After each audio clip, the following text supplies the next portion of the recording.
Hello everyone, welcome to my YouTube channel. हम पढ़ रहे हैं क्लास 10th की हिस्ट्री का chapter number 1, the rise of nationalism in Europe. आज के इस वीडियो में हम पढ़ने वाले हैं इटली यूनिफिकेशन के बारे में। तो जर्मनी की तरह इटली की भी एक पॉलिटिकल फ्रेगमेंटेशन की हिस्ट्री बहुत लंबी रही है। इटालियंस जो थे वो भी पहले सेवरल डायनेस्टिक स्टेट्स में बटे हुए थे।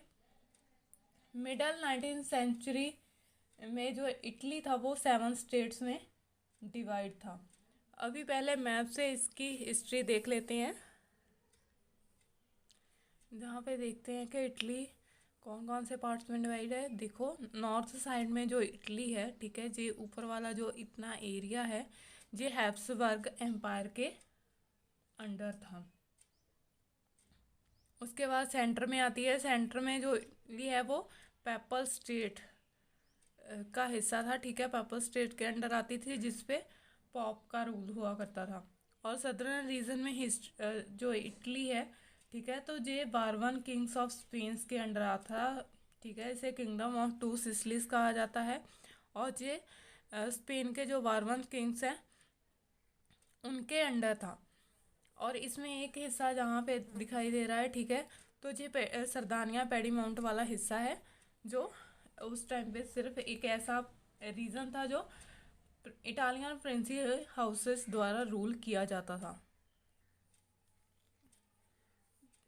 तो जहाँ पे देखो सरदेनिया पेडीमाउंट एरिया पे इटालियन प्रिंसली हाउस रूल करता था, नॉर्थ में एस्टरियन हैब्सबर्ग एम्पायर, और सेंट्रल में पेपल स्टेट थी जो पॉप के अंडर थी, और साउथ में जो थी किंगडम ऑफ टू सिसिली वो बारवन किंग्स ऑफ स्पेन के अंडर थी। अब इन सारे जो है एरियाज है, रीजन्स है, ठीक है, तो उनको यूनिफाई करके इटली बनाएगा। तो इटली को यूनिफाई करने में कौन कौन से पर्सन्स का रोल रहा है, तो इम्पोर्टेंट पर्सनैलिटी हैं Giuseppe Mazzini, King Victor Emmanuel two, CM जो है चीफ मिनिस्टर कैवियर, और गुजिप्पी गैरीबेल्दी।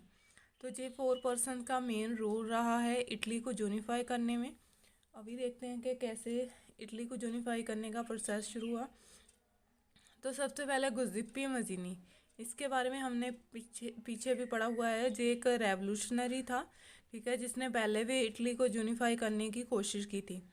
इसने सीक्रेट सोसाइटी बनाई थी जंग इटली नाम की, ठीक है। तो इसका मेन एम था इटली को यूनिफाई करवाने का, लेकिन ये फेल हो चुका था अपने एम्स में, ठीक है। इसके बाद जो रेवोल्यूशंस हुई हैं 1831 और 1848 की, ठीक है, तो वो भी फेल हो गई। उसके बाद जो है अब सारा जो धर्मदार था, सारी रिस्पॉन्सिबिलिटी थी अब सरदेनिया पेडीमाउंट का एरिया में जो रूलर थे, इटालियन रूलर थे किंग विक्टर एमैनुअल टू, उसके कंधों पे आ चुकी थी इटालियन स्टेट को यूनिफाई करना, ठीक है। तो उसने वॉर के थ्रू इस जो है इसको यूनिफाई करवाया था। तो इसमें जो है किंग विक्टर मैनुअल टू का भी फ़ायदा था, क्योंकि उससे पता था अगर सारी स्टेट्स इकट्ठी हो जाएंगी, यूनिफाई हो जाएंगी, तो इससे इकोनॉमिक डेवलपमेंट की पॉसिबिलिटी बढ़ जाएगी और पॉलिटिकली भी वो डोमिनेट कर पाएंगे। तो इसीलिए किंग विक्टर ने सारी रिस्पॉन्सिबिलिटी अपने सीएम कैवियर को दे दी, ठीक है, जो सरदेनिया पेडीमाउंट में चीफ मिनिस्टर था कैवियर, ठीक है। वो एक ना तो वो रेवोल्यूशनरी था और ना ही डेमोक्रेटिक था, वो एक बिल्कुल ही डिप्लोमेटिक टाइप का पर्सन था। बहुत ही बातचीत से, बहुत ही सुलझे हुए मेथड से वो प्रॉब्लम्स को सॉल्व करता था। और उसके जो है फ्रांस के साथ रिलेशंस बहुत अच्छे थे, और मेनली क्या है वो फ्रेंच लैंग्वेज बहुत अच्छे से बोलता था रेदर देन इटालियन। तो उसने अपनी एक टेक्टफुल डिप्लोमेटिक अलायंस किया फ्रांस के साथ, ठीक है। और फ्रांस की हेल्प के साथ ही इसने क्या किया, सरदेनिया पेडीमाउंट का जो एरिया है, ठीक है, वहाँ पे ऑस्ट्रियन फोर्सेस को हरा दिया 1859 में। तो अब 1859 में जो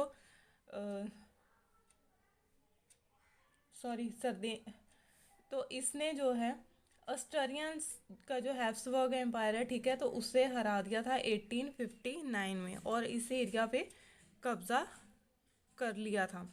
अब जो नॉर्थ इटली है, ठीक है, नॉर्थ इटली का पार्ट है वो सर्देनिया पेडीमाउंट के साथ जुड़ गया। उसके बाद आते हैं गुजिप्पी गैरिबल्दी। गुजिप्पी गैरिबल्दी ने 1860 में साउथ इटली में मार्च किया, ठीक है, किंगडम ऑफ टू सिसली जिसे कहा जाता था। वहाँ पे जो लोकल पीजेंट्स थे उनके सपोर्ट को गेन कर लिया, ठीक है।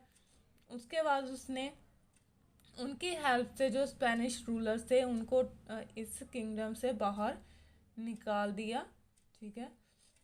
1861 में अब इटली बन चुका था जो हैब्सबर्ग एम्पायर के अंडर एरिया था, और वार्बन्स ऑफ स्पेन के अंडर जो किंगडम थी वो सर्देनिया पेडीमाउंट्स के साथ जुड़ चुकी थी। और जो पेपल स्टेट थी, ठीक है, तो उसने अब देखा कि उसके आसपास वाली सारी स्टेट जो हैं वो सर्देनिया पेडीमाउंट्स के साथ जुड़ चुकी है, ठीक है, उस पर उसका कब्जा हो चुका है। तो अब जहाँ के जो पॉप थे उन्होंने अपनी पावर खुद ही छोड़ दी, तो जहाँ इनके साथ जुड़ गए।